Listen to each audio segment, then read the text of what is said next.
Salve, salve, galera! Tudo certinho? Victor aqui, sou professor de Direito Penal.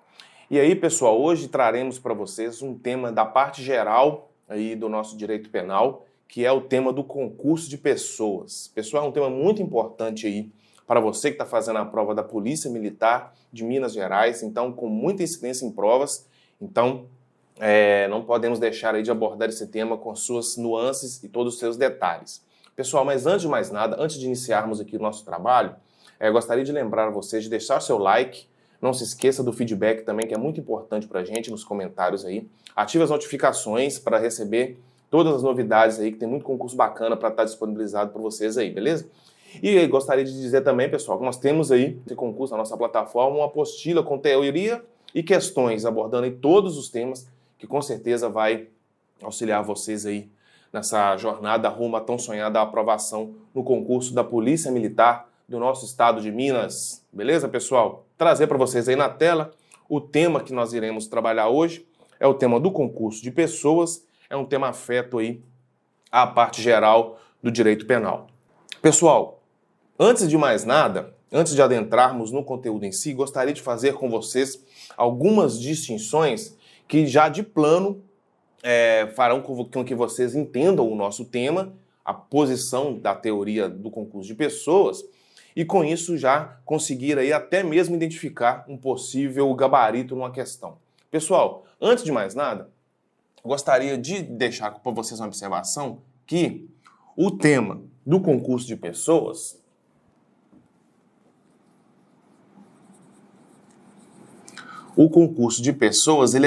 ele se difere, tá, do concurso de crimes e se difere do concurso de normas penais. Aqui, também chamado do conflito aparente de normas, a gente estuda lá na teoria da norma penal. Pessoal, o concurso de pessoas é tema que a gente estuda na teoria do crime. O concurso de crimes a gente estuda na teoria da pena. Ao passo que o concurso de normas a gente estuda na teoria da norma. Veja, pessoal, que é muito diferente. O concurso de pessoas, nós estamos dizendo ali a pluralidade subjetiva do crime, ou seja, estamos diante dos agentes do crime. No concurso de crimes, nós estudamos na teoria da pena, que aqui é a pluralidade objetiva do crime, ou seja, são as pluralidades de crimes e não de agentes. Óbvio que podem existir vários agentes, mas a gente estuda a pluralidade de crimes. Legal? E o conflito aparente de normas, também chamado de concurso de normas, a gente estuda na teoria da norma penal e aqui a gente trabalha todas as teorias que vão resolver esse concurso de normas, porque a gente só pode aplicar uma. Então a gente vê todos os princípios, as teorias que diferenciam as normas penais para a gente descobrir a aplicável. Então, antes de mais nada, fica aqui essa observação, façam aí uma anotação no seu rodapé, no seu caderno, que isso aqui provavelmente vai ajudar vocês a entender a nossa matéria como um todo e já diferenciar algumas questões de prova. Vamos, então, partir para o nosso tema em si, que é o concurso de pessoas, e está aí para vocês na tela o nosso conceito, que nós vamos trabalhar a partir de agora.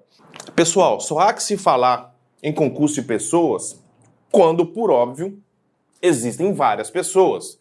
Um agente apenas não pratica, não insere-se aqui no concurso de pessoas. Então, o conceito está aí para vocês na tela, que preconiza a seguinte afirmativa, que é a colaboração empreendida por duas ou mais pessoas para a realização de crime ou contravenção penal. Vem comigo aqui para o quadro, que é essa observação importante. Aqui, pessoal, o concurso de pessoas se aplica para infrações penais. Infrações penais, como sabemos, é gênero, que comportam duas espécies, os crimes e as contravenções. É por isso que eu trouxe para vocês, na parte conceitual, que é a colaboração para a prática de crime ou contravenção. Mas atenção, pessoal, só há que se falar em concurso de pessoas em crimes unissubjetivos. Professor, não entendi esse palavrão, não entendi nada. Pessoal, os crimes, a classificação dos crimes, melhor dizendo, com relação ao número de agentes, eles podem ser unissubjetivos ou plurissubjetivos. O que quer dizer isso, professor? Com relação ao número de pessoas que está praticando aquela conduta delituosa, os crimes podem ser unissubjetivos. Eles também têm uma nomenclatura chamada de concurso eventual de pessoas. Pessoal, e aqui estamos diante daqueles crimes que, em regra, podem ser praticados por apenas uma pessoa. Em regra, são praticados por apenas uma pessoa. Contudo, eventualmente, a depender da situação fática do caso concreto, eles podem ser praticados por várias pessoas. Nos crimes plurissubjetivos, não, pessoal. A pluralidade de agentes é elementar do crime. Ou seja, se não há vários agentes, não há crime. Aqui um exemplo que a gente traz é o artigo 288 do Código Penal, que traz lá o crime de organização criminosa, famosa quadrilha ou bando, na dicção anterior. Então, a pluralidade de agentes é elementar do tipo penal. Por óbvio, se não há vários agentes, não há crime, ao passo em que os unissubjetivos não.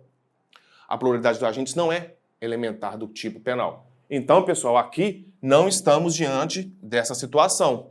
Só há que se falar em concurso de pessoas, em concurso de agentes na nossa matéria, aqui, ó, nos crimes em que, eventualmente, podem ser praticados por várias pessoas. E aí, estamos diante da esmagadora maioria dos tipos penais previstos tanto no Código quanto ali na nossa legislação especial. Homicídio, furto, roubo, latrocínio, extorsão mediante sequestro e por aí vai. Então, muita atenção aqui, volta comigo para o slide mais uma vez, que só há que se falar nessa modalidade de crimes. Então, professor, se cair na questão para mim que existe ali um crime de quadrilha ou bando, ou, melhor dizendo, da associação criminosa, é concurso de agentes? Não, vocês irão assinalar que não, porque é um crime de concurso obrigatório, é um crime plurissubjetivo.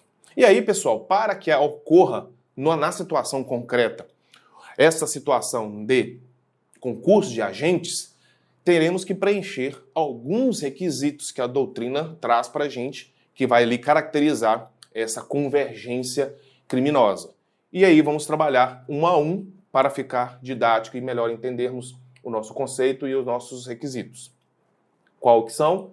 Está aí para vocês na tela os requisitos do concurso de agentes. O primeiro deles, por óbvio, pessoal, terá que existir, não é verdade, né? A pluralidade de agentes. Por óbvio, pessoal, um agente sozinho pode cometer um crime, mas não é concurso de pessoas, porque pressupõe-se a existência de várias. Legal? E aí eu chamo a atenção para vocês que esses agentes devem ser culpáveis. Pessoal, muita atenção aqui. Quando um crime ele é qualificado pelo concurso ou agravada a pena pelo concurso, aí o concurso de agentes, não há a necessidade de todos os agentes serem culpáveis, porque a qualificadora pressupõe uma pluralidade de agentes. Ponto. Aqui no nosso concurso de agentes, da parte geral, não. Para que haja o preenchimento desse primeiro requisito, ambos os agentes devem ser culpáveis. No exemplo que eu vou trazer para vocês, suponhamos que o agente A ele é penalmente culpável. Ele tem, vamos supor, 22 anos de idade. Ele, em convergência de vontades com um menor de idade, que tem lá seus 15 anos de idade, cometem um crime de furto, lá do artigo 155 do nosso Código Penal. Estaremos aqui diante do concurso de agentes, pessoal? Não. Por quê? Porque o requisito da pluralidade de pessoas exige-se ambos os agentes culpáveis. O agente A, aqui nós temos o agente B. O agente A, sim, positivo, ele é culpável. O menor não comete crime. o menor comete ato infracional análogo ao crime de furto. Então, ele não é um agente culpável. Então, professor, ele sairá impune? Não. Aqui estaremos diante, vamos estudar um pouquinho mais adiante a teoria do domínio do fato, aqui nós estaremos diante de autoria mediata. O agente A responde pelo crime de furto como autor e o menor responde pelo ato infracional, melhor dizendo, análogo ao crime de furto, na modalidade participação. Legal, pessoal? É por isso que eu trouxe para vocês essa observação. Chamei a atenção que os agentes devem ser culpáveis. A maioria esmagadora das questões de prova, quando abordam essa parte, pessoal, trazem um menor de idade cometendo algum crime junto com um maior de idade. Mas não se restringe a isso. Pode ser também alguma pessoa ali com alguma espécie de enfermidade, alguma doença, alguma incapacidade. Beleza? Não necessariamente apenas menor. Segundo requisito, pessoal, as condutas devem ser, olha aí na tela, relevantes, ou seja, ambos têm que praticar alguma conduta, algum fato, alguma condição dentro da prática delitiva de forma relevante. Porque senão, não estaremos diante do concurso de pessoas. Legal, pessoal? Então, muita atenção com relação a isso. E aí, o artigo 29 do Código Penal traz para a gente aí à nossa disposição que quem, de qualquer modo, concorre para o crime, incide nas penas a ele cominadas na medida da sua culpabilidade. Ou seja, as condutas devem ser relevantes. E eu chamo a atenção para vocês, mais uma vez, que a conduta de cada agente deve ser anterior à consumação ou, no máximo, concomitante. Pessoal, o que isso quer dizer? Nós estudamos na teoria do crime o famoso caminho do crime, que é o famoso iter criminis. O iter criminis é o caminho percorrido pelo agente que parte da cogitação, da preparação, da execução e da consumação. Legal? Esse é o nosso famoso iter criminis, nós estudamos lá na parte geral. Aqui, para haver condutas, concurso de agentes, melhor dizendo, as condutas devem ser concomitantes à execução e anteriores à consumação. Por quê, professor? Porque senão estaremos diante de crime autônomo. Suponhamos que um determinado agente consumou o crime de furto sozinho e virou para o agente B e falou: agente B, me ajuda a esconder esse produto do furto? Agente B, sim.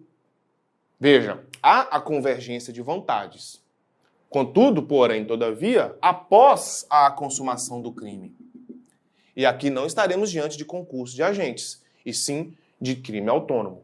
Ao passo que o agente A responderá pelo furto e o agente B responderá pelo crime de favorecimento real, lá dos artigos 340 e seguintes do nosso Código Penal. Beleza, pessoal? Então, muita atenção com relação a isso. Próximo requisito. Deve haver a unidade de infração penal. Ou seja, cada agente responde na medida da sua culpabilidade pelo mesmo crime. Ou seja, os dois agentes responderão pelo mesmo crime. É o que está exposto aí no artigo 29 em seu caput e é a famosa teoria monista. O que isso quer dizer? Agente A, B, C e D, em concurso de pessoas, praticam uma única infração penal. Ou seja, todos eles praticarão um único crime, que é a famosa teoria monista, ou também, isso cai em prova, tá, pessoal? Essas nomenclaturas, teoria unitária. Todos os agentes responderão por um único crime. Essa é a regra, contudo, temos algumas exceções. Trago para vocês aí na tela duas exceções, que são as mais famosas, que é o aborto e os crimes contra a administração pública na sua modalidade de corrupção. Ou seja, na corrupção ativa e passiva, os agentes respondem, a depender do caso concreto, individualmente. Quem oferece e quem recebe, e no aborto também. Quem provoca e quem consente praticam aí crimes diversos. é a exceção à nossa teoria monística, ou seja, na mesma situação fática, dois agentes respondem por crimes diferentes. A regra é ambos os agentes responderem pelo mesmo crime. Beleza, pessoal? Próximo requisito é o famoso liame ou vínculo subjetivo. Pessoal, esse nexo psicológico que deve haver entre os agentes é com o intuito de praticar a mesma infração penal, legal? Eles não podem querer praticar infrações penais diversas. Senão nós vamos incorrer numa outra situação. Ou crimes autônomos ou as participações em crime menos grave, nós vamos ver mais adiante. Mas a princípio, vale a observação que devem ser as vantagens convergidas para o mesmo crime. Só que as provas de concurso, principalmente da Polícia Militar de Minas, gostam de jogar uma casca de banana, que é justamente essa tensão que eu chamo para vocês aqui. Na situação fática, pessoal, é óbvio que é mais fácil visualizar o vínculo subjetivo na sua modalidade prévio ajuste. Vem comigo para o quadro. Os agentes previamente concordam em praticar o crime. É a forma mais fácil de você visualizar na prática, mas não se limita a isso. As vantagens devem ser convergentes, independentemente de prévio ajuste. Como que funciona isso, professor? Vou dar um exemplo que vocês vão entender. Agente A, ele deseja ceifar a vida do seu desafeto, que é o agente B. Ele deseja artigo 121 do Código Penal, que é o nosso crime de homicídio. Legal? Ele quer ceifar a vida do seu desafeto. E com isso, ele ali, no momento de muita exaltação, ele pega o telefone celular e começa a conversar com sua esposa. Eu vou matar ele, eu vou matar, e começa ali a falar que reiteradas vezes que deseja ali cometer o crime de homicídio. E aí, o agente C, que está passando pelo local, escuta a conversa e que, por coincidência, também deseja fazer o artigo 121 com relação à mesma pessoa. Veja, eles não ajustaram previamente aquele crime. No dia em questão, A dispara contra B e não acerta. B foge. C, já sabendo daquela situação, derruba B de forma com que A consegue ali ceifar a vida do desafeto. E aí, pessoal? Eles entraram em concurso de pessoas? Positivo. Por quê? As vantagens foram convergentes para o mesmo resultado, independentemente de prévio ajuste, contudo, presente o vínculo psicológico. O que é o vínculo psicológico? Eu desejo aderir à vontade dele. Eu desejo aderir à conduta delitiva dele. Isso pode acontecer em lesões corporais, quando uma pessoa começa a agredir a outra.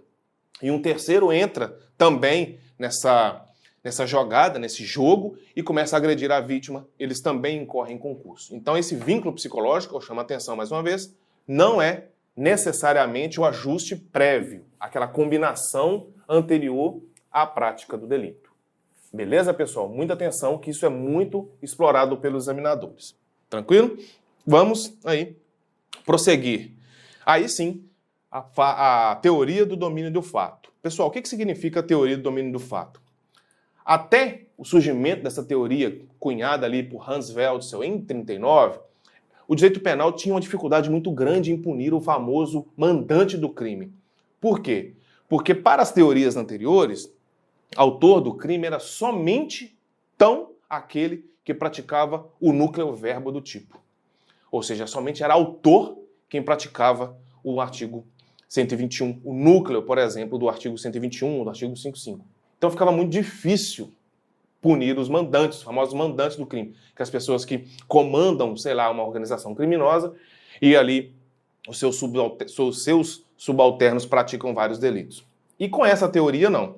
Com essa teoria, eu chamo para vocês aqui mais uma vez na tela, autor é quem tem o domínio finalístico do fato. O que isso quer dizer, professor? É aquele que domina a situação fática. E não somente aquele que pratica o núcleo verbo do tipo. Eu dei o exemplo no requisito da pluralidade de agentes que tem que ser culpáveis, porque senão cai aqui na teoria do domínio do fato. O maior de idade, ele tem finalisticamente o domínio do fato, porque o inimputável, em teoria, não tem ali discernimento total para saber que sua conduta é ilícita, então ele domina finalisticamente e por isso ele responde como autor mediato. Suponhamos uma situação hipotética em que um líder de uma facção criminosa ordena seus subalternos a ceifar a vida do seu inimigo ali para ele tomar conta ali, para ele dominar aquele ponto de tráfico de drogas. Um exemplo. E aí o seu subalterno vai lá e mata aquela pessoa. Veja, o mandante do crime sairia impune se não existisse a teoria do domínio do fato. Só que ele é autor imediato do crime, ele não praticou o núcleo verbo diretamente. Então ele é o autor imediato. Quem matou é o autor imediato. Então ambos respondem em concurso de pessoas pelo crime de homicídio, qualificado pelo concurso de pessoas e além ainda de serem autores do crime e não meramente autor e participação. Beleza? E aí, o partícipe para essa teoria é o que concorre de alguma forma, mas não pratica diretamente o núcleo verbo do tipo. Nós vamos ver as participações logo adiante. E aí eu chamo a atenção para vocês, para não confundirem o domínio do fato, a teoria do domínio do fato, com a autoria colateral. Na autoria colateral, pessoal, não há qualquer requisito do concurso de pessoas. A quer cometer o crime de homicídio contra uma vítima. B também. Só que eles não têm conhecimento nenhum um do outro. E num determinado momento, por coincidência do universo, ambos disparam ao mesmo tempo contra a vítima e a vítima morre. Aí estamos diante da autoria colateral, ou seja, ambos queriam a mesma conduta, o mesmo resultado, só que não existe nenhum dos requisitos do concurso de pessoas. Nenhum domina finalisticamente o fato. Então, muito cuidado, porque aí, chama atenção para vocês, que a autoria colateral, os agentes, apesar de quererem o mesmo resultado, não estão ligados pelos requisitos do concurso de pessoas, mais especificamente o vínculo psicológico, o nosso famoso liame subjetivo. E aí, pessoal, de acordo com a teoria do domínio do fato, autor é aquele que tem o domínio final do fato. Coautor é aquele que pratica o núcleo verbo do tipo mediato e imediato. Legal? E o partícipe? O partícipe está para vocês aí na tela. A participação é aquele que não realiza, o partícipe, melhor dizendo, é aquele que não realiza diretamente o verbo núcleo, mas concorre para a infração, preenchidos esses dois requisitos que está aí para você na tela. O propósito de colaborar para a conduta e a colaboração efetiva. Vem aqui comigo. Pessoal, suponhamos que em uma determinada situação, o agente dirige uma moto e na garupa está seu comparsa. Ele para a moto em frente a uma agência bancária, o seu comparsa desce, realiza 3 roubos nos clientes que estão ali naquela agência bancária. O seu comparsa volta, monta na moto de novo e eles fogem. Pessoal, estamos aqui da autoria imediata, domínio do fato, autoria colateral, qual que é aqui a questão?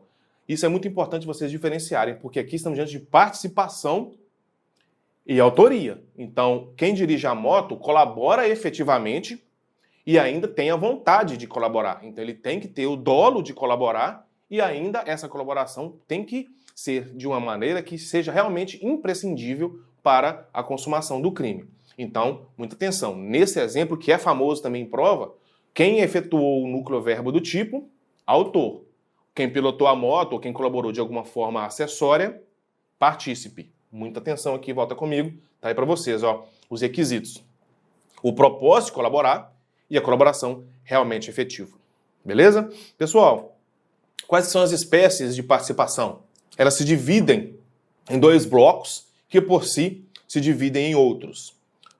A participação moral, vem comigo aqui, ela se divide em 2 subespécies, que é a modalidade induzir e instigar. Faço uma observação para vocês, a diferença, porque isso é explorado em prova, tá, pessoal?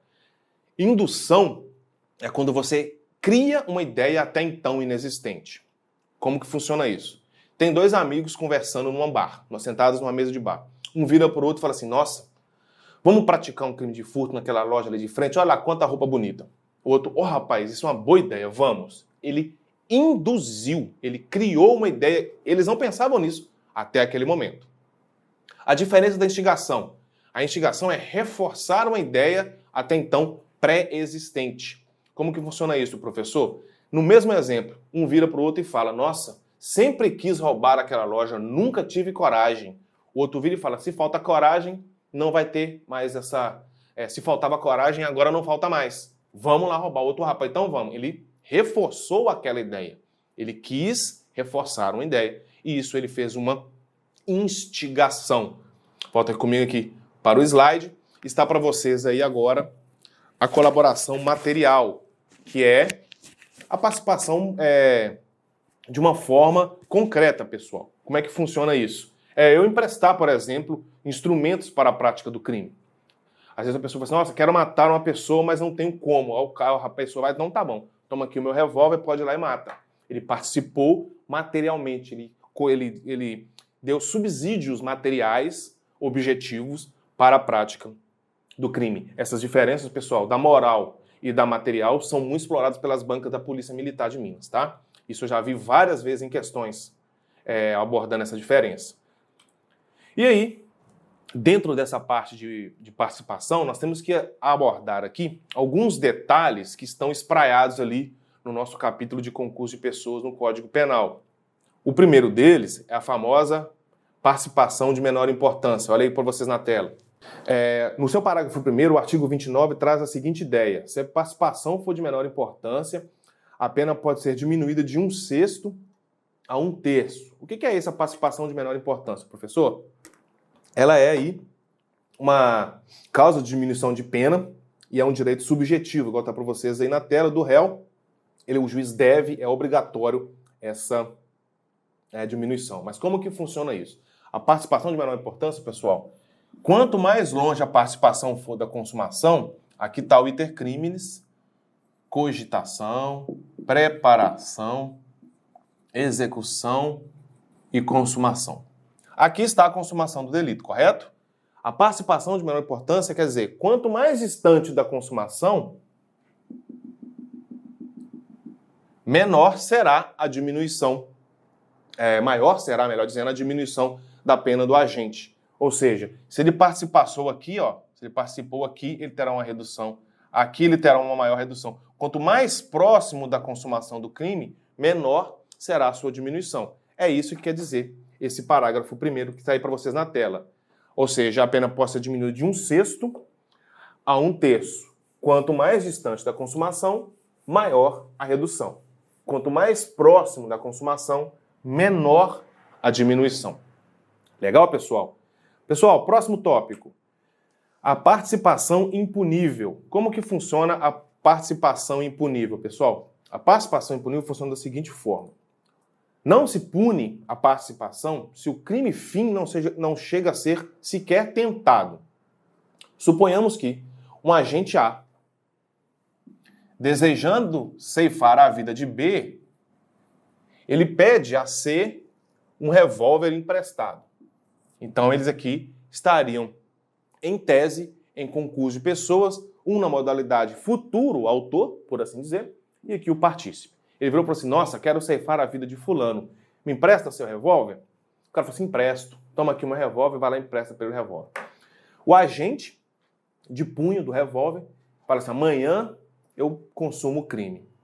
Só que durante a noite ele dorme, acorda e fala, quer saber, se eu fizer esse crime eu vou acabar com a minha vida. Eu tenho esposa, eu tenho filho, eu não vou fazer isso não, que isso vai acabar com a minha vida, vai avacalhar tudo.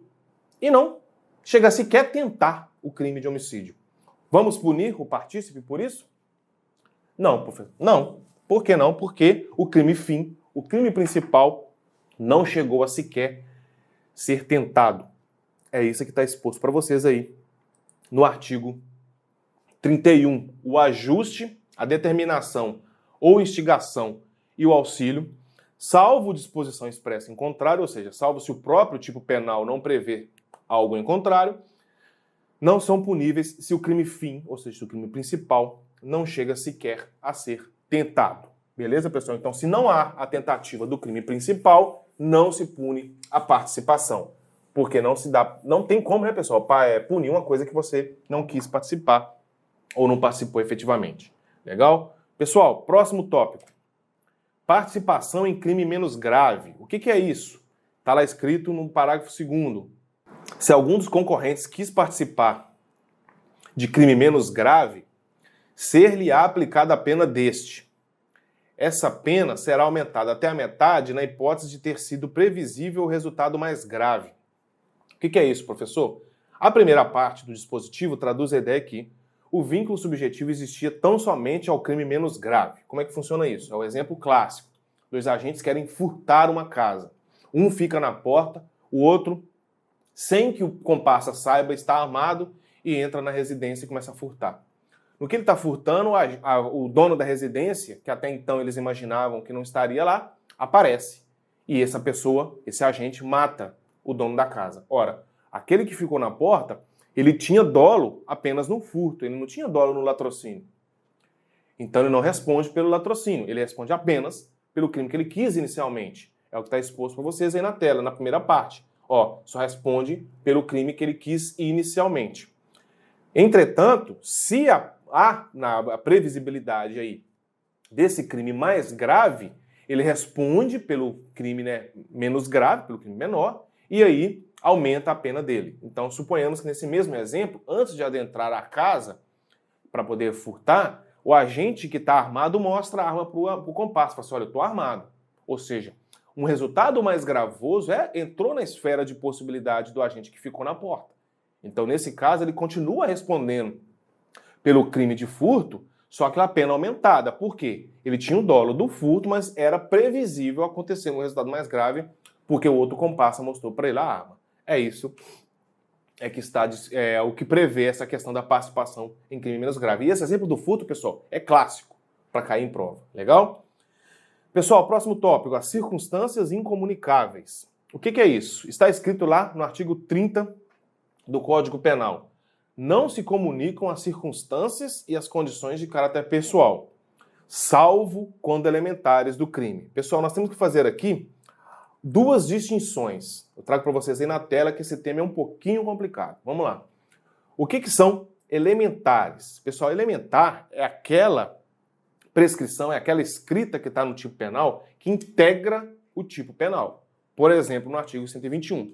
O verbo matar é uma elementar. E o verbo, a disposição alguém também é uma elementar. E já as circunstâncias são aqueles fatores acessórios adjacentes ao tipo penal que vão funcionar ali como uma causa de aumento, uma qualificadora ou uma diminuição de pena. Bota aqui comigo. Então, pessoal, o que é elementar? Em regra, o verbo, núcleo do tipo, e alguma elementar subjetiva ou objetiva. Por exemplo, no crime de furto. Subtrair é o verbo, para si ou para outrem é uma elementar, coisa alheia móvel, uma outra elementar. Então, subtrair é o verbo, integra o tipo penal, para si ou para outrem integra o tipo penal na característica de elementar, coisa alheia móvel. Então, você completa a descrição do tipo penal com as elementares. As circunstâncias, elas adjacem o crime, elas estão ao redor do crime, em que colaboram para ou aumentar a pena, ou diminuir, ou qualificar. No caso do furto, vamos usar o exemplo do furto aqui. O repouso noturno é uma circunstância que aumenta o crime. Então, o que quer dizer aí o artigo 30, que está para vocês aí mais uma vez na tela?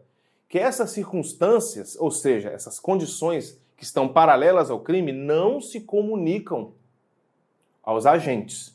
E isso vai implicar em quê, professor? Isso vai implicar na seguinte disposição, eu trago para vocês aí na tela. As circunstâncias de caráter pessoal ou subjetivas não se comunicam. Por exemplo, o privilégio no homicídio. O privilégio no homicídio é aquele relevante valor social ou moral. Se dois agentes, mas apenas um tem essa circunstância, o outro responde sem esse privilégio. Legal, pessoal? Por exemplo, também nas escusas absolutórias nos crimes patrimoniais. Aquelas escusas de ser cônjuge, de ser neto, de ser primo, não se comunicam com o agente. Por quê? Porque não integram o tipo penal. Ao passo que, por exemplo, no crime de infanticídio, o puérpero, o estado puerperal é elementar do crime.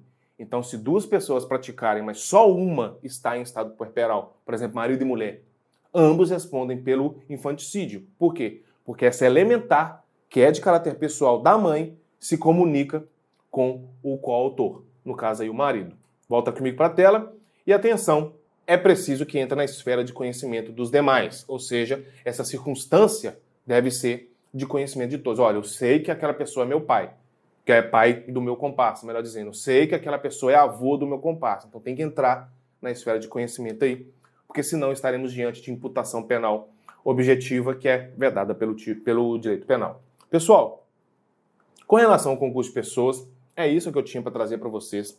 Trabalhamos aí os principais pontos, as principais características, que vai com certeza auxiliar vocês aí nessa diferenciação nas questões que trazem muitas pegadinhas. Legal? Gostaria de deixar o meu muito obrigado pela atenção de vocês. Não se esqueçam da nossa apostila que está disponível na nossa plataforma. Entre em contato com o nosso pessoal aí, beleza? Dá o seu like, é muito importante para continuarmos esse trabalho. O seu feedback é muito importante para melhorarmos o nosso conteúdo. Fica aqui o meu muito obrigado, um abraço e tchau, tchau.